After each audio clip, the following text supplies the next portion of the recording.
कर्जे काढून शेतामध्ये बांधाजवळ विहीर पाडतो, त्या विहिरीवर विद्युत कनेक्शन घेऊन तिथून पाईपलाईन करतो व जमीन बागायत करतो। परंतु शेजारचा शेतकरी मोजणी आणतो आणि त्या मोजणीमध्ये विहीर शेजाऱ्याच्या जमिनीमध्ये आहे असे दिसते। शेजारचा शेतकरी विहिरीवर मालकी सांगतो। पुढे काय करायचे? नमस्कार, मी ॲडव्होकेट कैलास नाईक। आपण जेव्हा विहीर पाडत असतो तेव्हा शक्यतो बांधाच्या कडेला पाडू नका।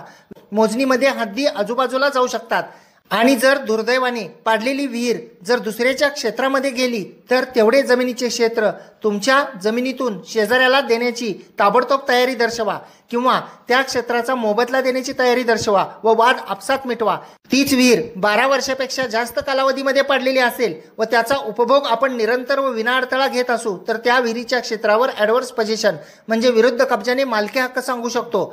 आपण दुसऱ्याच्या शेतात पडलेल्या विहिरीचा मोबदला ज्याचे आहे त्याला मागणे चुकीचे आहे व तो कोर्टातूनही मिळत नाही।